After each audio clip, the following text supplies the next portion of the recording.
Welcome back to Pop History. Let's look at some popular events from September 1981. Here we go.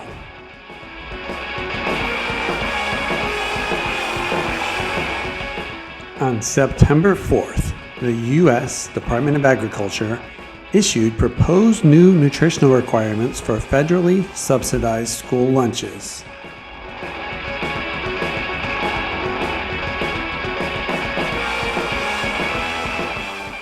Included in the proposal was the classification of the condiments, ketchup, and pickle relish as vegetables.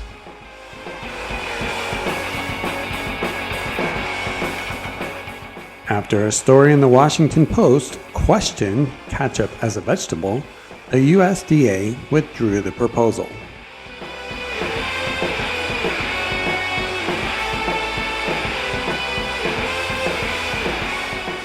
On September 7th, the first episode of television courtroom reality show The People's Court debuted in the United States.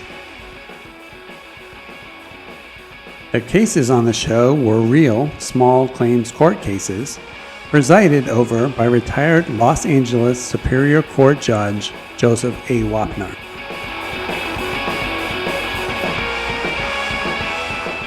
Doug Llewellyn appeared as both host and reporter, introducing each case and interviewing both parties as they left the courtroom.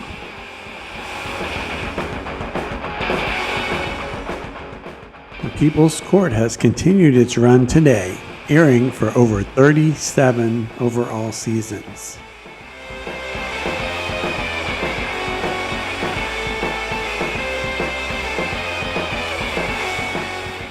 On September 8th, the American psychological horror novel Cujo by Stephen King was first published. Like many of King's novels, the story is set in the fictional town of Castle Rock, Maine, and features a good-natured St. Bernard who is infected with rabies and attacks several people. A film based on the novel was released 2 years later.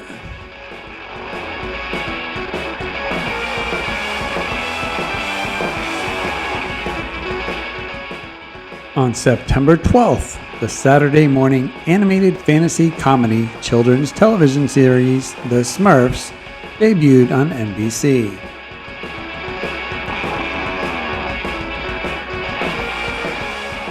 The cartoon featured characters like Papa Smurf, Smurfette, Brainy Smurf, the wizard Gargamel, and his cat Azrael.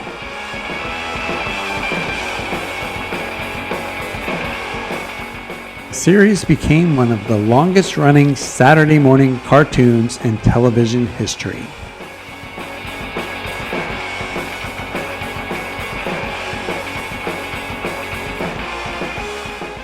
On September 13th, the single Centerfold was released by the American rock group the J. Geils Band from their album Freeze Frame.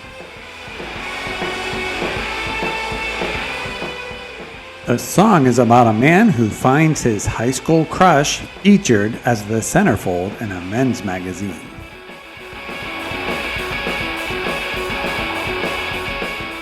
It eventually made it to the #1 spot on the U.S. Billboard Hot 100 chart by February of the following year, where it remained for 6 weeks.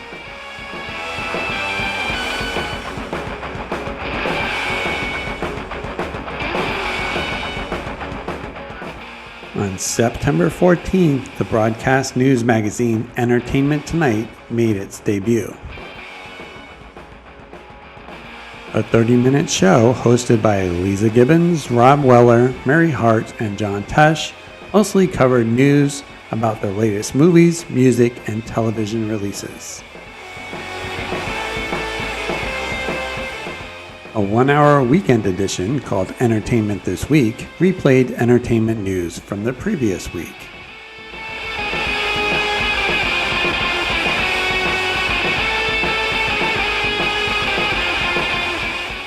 On September 16th, The welterweight title fight between Sugar Ray Leonard and Thomas the Hitman Hearns took place at Caesar's Palace in Las Vegas, Nevada.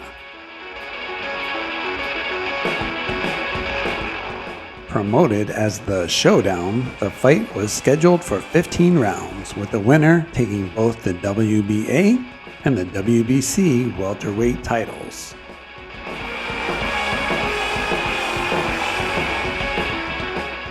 Though the fight went back and forth in the early rounds, Leonard exploded in the 13th with a combination that knocked Hearns through the ropes. In the following round, Leonard pinned Hearns against the ropes, prompting the referee to end the bout, awarding the Unified World Welterweight Championship to Leonard.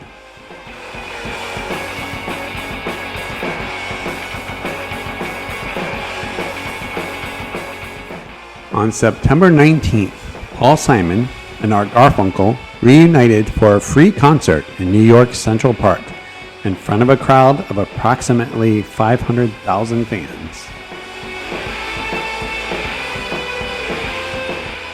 During the concert, the pair performed hit songs like 50 Ways to Leave Your Lover, Me and Julio Down by the Schoolyard, Slip Sliding Away, Kodachrome, Scarborough Affair, and appropriately, Still Crazy after all these years.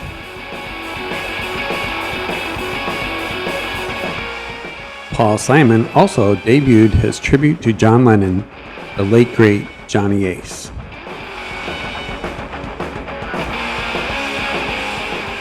The concert was shown the following year by HBO, with an album of the live performance released soon after.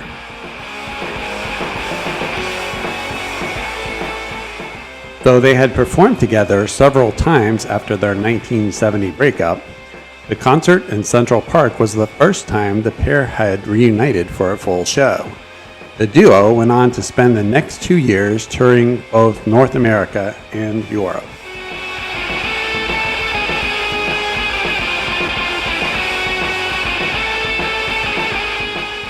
On September 25th, the Rolling Stones kicked off their Tattoo You tour at JFK Stadium in Philadelphia. The crowd of over 90,000 concertgoers listened to hits like Satisfaction, Jumpin' Jack Flash, Beast of Burden, and Let's Spend the Night Together. The 40-city tour was the largest grossing tour of 1981, with over $50 million in ticket sales.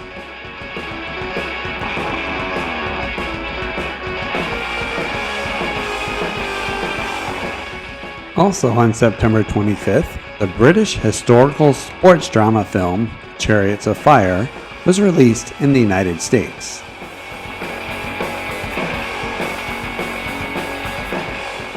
The movie was based on a true story of two British athletes in the 1924 Olympics.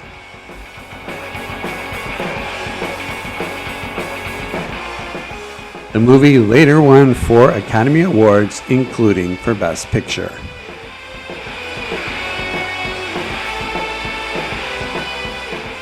The soundtrack, composed by Vangelis, which uses a modern 1980s electronic sound, also won an Academy Award for the Best Original Score.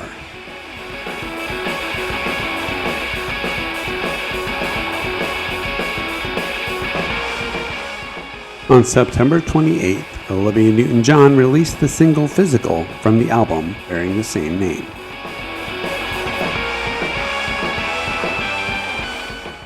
The song had been turned down by artists like Rod Stewart and Tina Turner because the lyrics were considered too suggestive.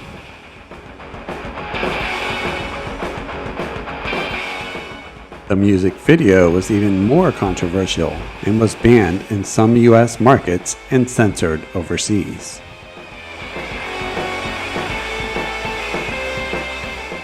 The song changed Newton-John's image from the innocent, demure girl next door, like her character from Grease, and solidified her standing as a pop superstar icon.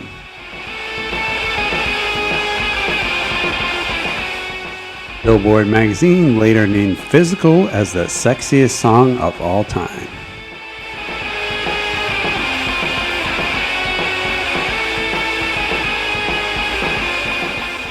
Also on September 28th, the action arcade game Frogger was released in North America.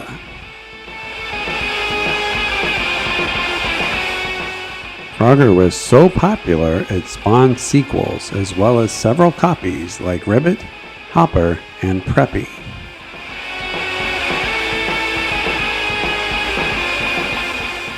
The game sold over 20 million copies worldwide and soon found its way into pop culture, including its own cartoon series, references on popular TV shows like Seinfeld, and appearances in movies like Wreck-It Ralph.